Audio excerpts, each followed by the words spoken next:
Red Bull touched down in Miami, ready to capitalize on its consistent start to F1's 2025 season, one that's seen a determined Max Verstappen stay in touch with the standings leaders.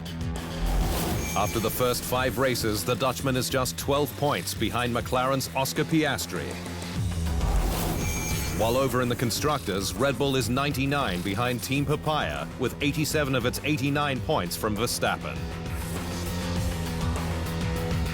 And the Dutchman has done it on sheer grit, with his Red Bull RB21 not quite an equal of the class-leading McLaren MCL 39.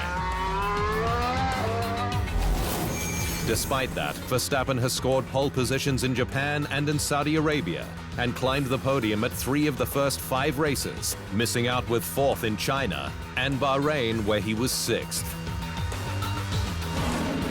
Red Bull will need to fight for every place and point to keep pressure on McLaren if it's to have a chance.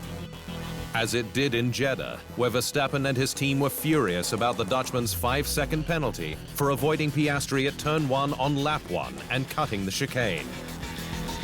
Red Bull team principal Christian Horner even brought photos to his post-race media session, keen to prove Verstappen was ahead at the apex.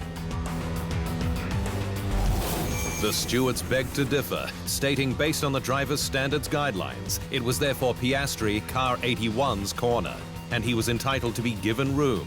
It then applied the sanction. Red Bull now needs to put the hammer down on development to keep it ahead of its similarly competitive rivals, McLaren and Mercedes. It also can't afford for Verstappen to be overtaken in the driver's standings, with alleged exit clauses in his contract triggered if he is below 3rd by the summer break. Meaning he could switch as early as next season, with Aston Martin reportedly offering the Dutchman $300 million, along with a reunion between him, F1 design guru Adrian Newey, and Honda. Verstappen has left the door open for a future collaboration with Honda at its recent Tokyo show run ahead of the Japanese Grand Prix. First, I want to try and just enjoy the weekend. Try to, of course, go as fast as you can.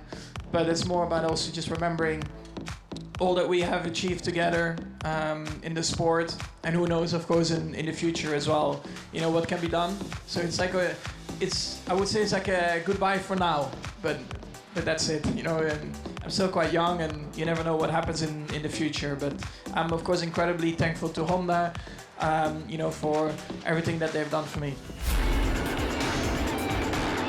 There's a lot on the line as Red Bull seeks to close the gap in Miami.